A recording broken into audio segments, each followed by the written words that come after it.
ternyata boleh dikatakan bertolak belakang dengan keterangan setelah yang bersangkutan menjadi tersangka.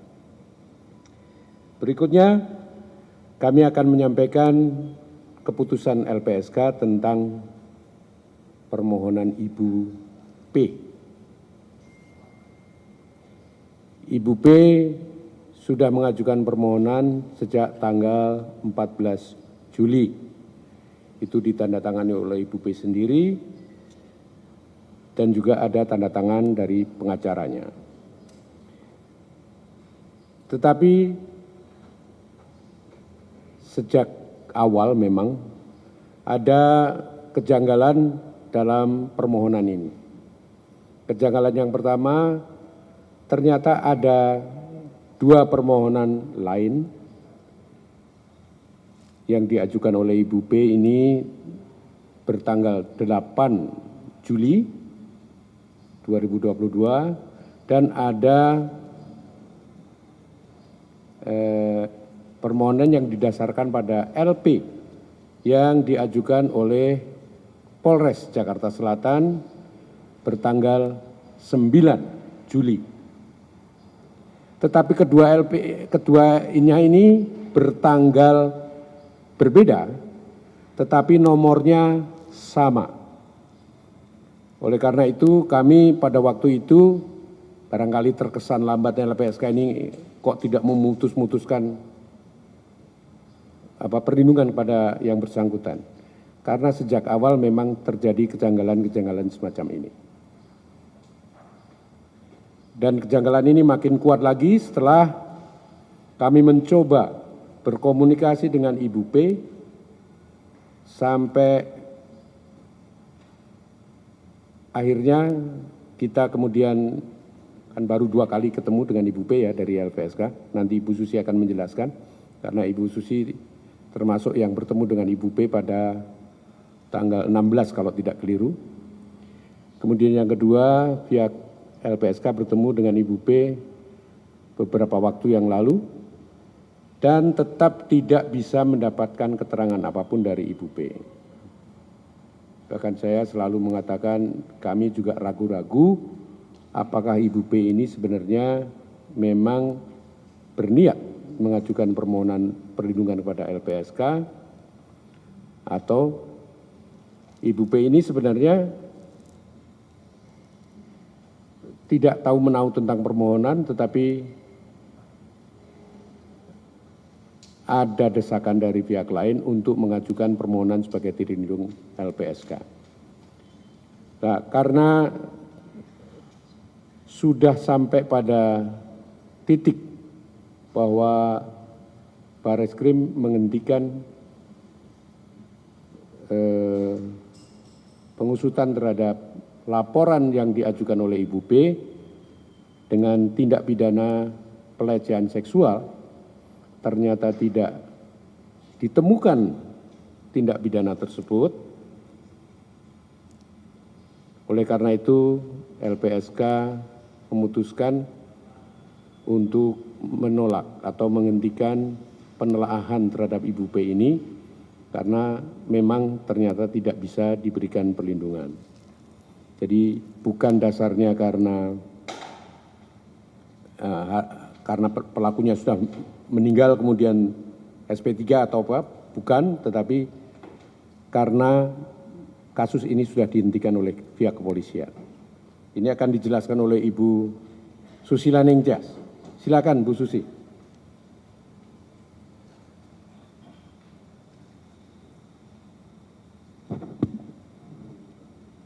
Assalamualaikum warahmatullahi wabarakatuh. Selamat siang rekan-rekan media.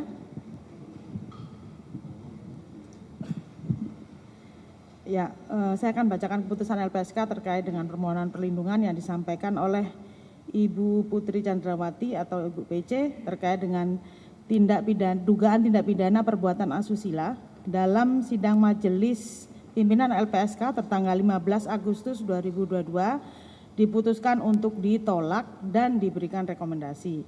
Adapun penolakan permohonan didasarkan dengan pertimbangan sesuai dengan pasal 28 ayat 1 Undang-Undang Perlindungan Saksi dan Korban dengan uraian sebagai berikut.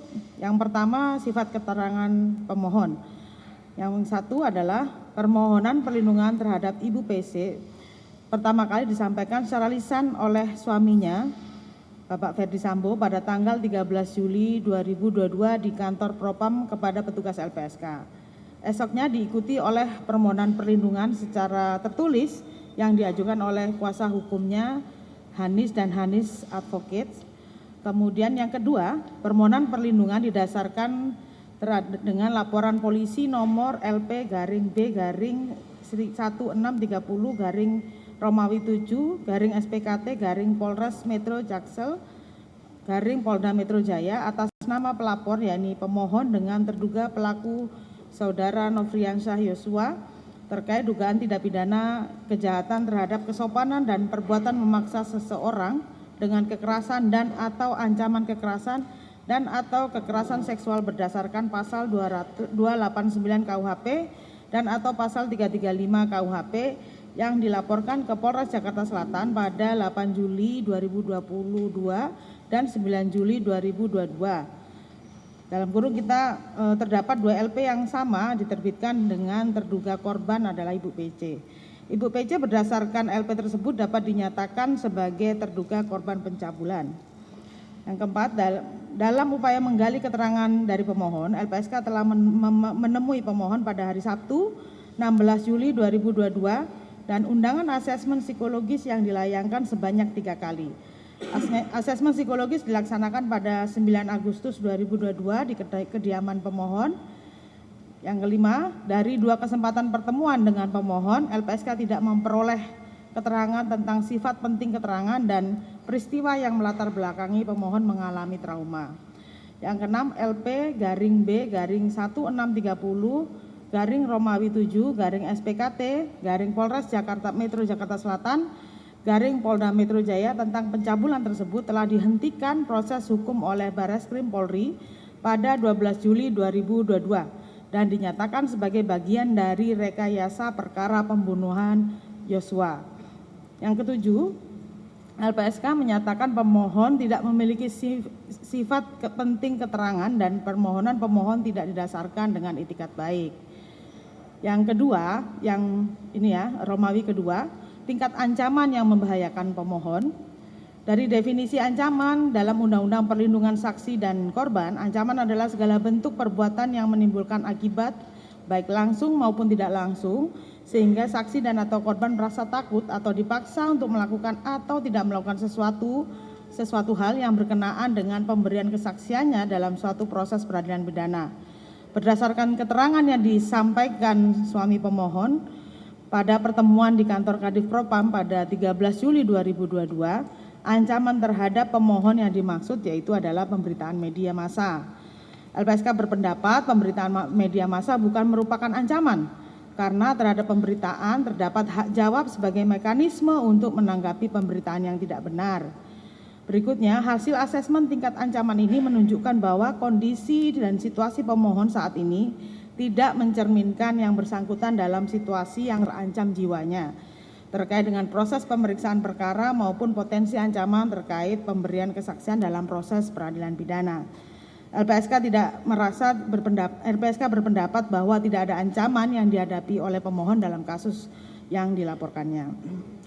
Ketiga, catatan medis dan atau psikologis terhadap pemohon. Pemohon telah menjalani pemeriksaan medis, termasuk ini psikiatri ya, dan psikologis oleh LPSK pada Selasa 9 Agustus 2022. Dari hasil pemeriksaan dan observasi didapatkan kumpulan tanda dan gejala masalah kesehatan jiwa. Kemudian psikolog menyimpulkan kondisi pemohon sebagai berikut, yaitu pertama, tidak memiliki kompetensi psikologis yang cukup memadai untuk menjalani pemeriksaan dan memberikan keterangan, termasuk kepada LPSK. Pemohon tidak dapat disimpulkan untuk memenuhi kriteria untuk dapat dipercaya terkait dengan peristiwa kekerasan seksual, percobaan pembunuhan, tempus dan lokus karena tidak diperoleh keterangan apapun sebagai akibat dari kompetensi psikologis yang tidak memadai. Terindikasi memiliki masalah psikologis yang belum dapat dikaitkan sebagai terduga korban kekerasan seksual dan terduga saksi percobaan pembunuhan.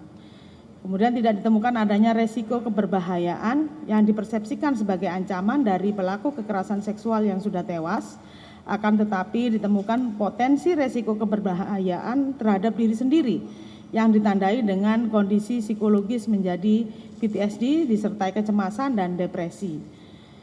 Serta ditemukan potensi risiko keberbahayaan dari pihak lain, yaitu situasi yang mengandung kekerasan sekunder dari tayangan media dan atau pihak-pihak yang memberikan tekanan selama proses hukum yang berjalan. Rekam jejak tindak pidana yang pernah dilakukan oleh pemohon. Berdasarkan penelusuran LPSK, pemohon belum pernah melakukan tindak pidana serta belum pernah dipidana berdasarkan putusan pengadilan yang telah berkekuatan hukum tetap. Demikianlah dasar pertimbangan LPSK menolak permohonan perlindungan yang diajukan oleh Ibu Putri Chandrawati.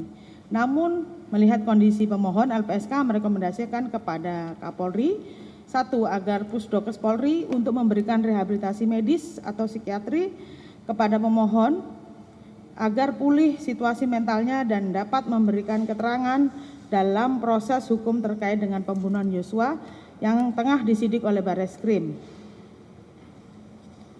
Yang kedua, agar Irwasum melakukan pemeriksaan atas dugaan ketidakprofesionalan dalam upaya menghalang-halangi proses hukum atau obstruction of justice dan terkait penerbitan 2 laporan polisi, yaitu laporan polisi nomor LP-B-1630/2022/SPKT/Polres Metro Jaksel/Polda Metro Jaya tertanggal 9 Juli 2022 terkait dugaan tindak pidana kejahatan terhadap kesopanan dan perbuatan memaksa seseorang dengan kekerasan dan atau ancaman kekerasan dan atau kekerasan seksual, dan laporan polisi nomor LP-A-7/2022/PKT/Polres Metro Jaksel tertanggal 8 Juli 2022 terkait dugaan tindak pidana percobaan pembunuhan dan tidak diterbitkannya LP model A terhadap kematian almarhum Brigadir Nofriansah Yosua Huta Barat sesaat setelah peristiwa. Selain itu, kami berharap agar Kapolri berupaya untuk menentukan langkah-langkah untuk menjamin ketidakberlangsungannya hal yang serupa terjadi dalam kasus ini. Terima kasih. Wassalamualaikum warahmatullahi wabarakatuh.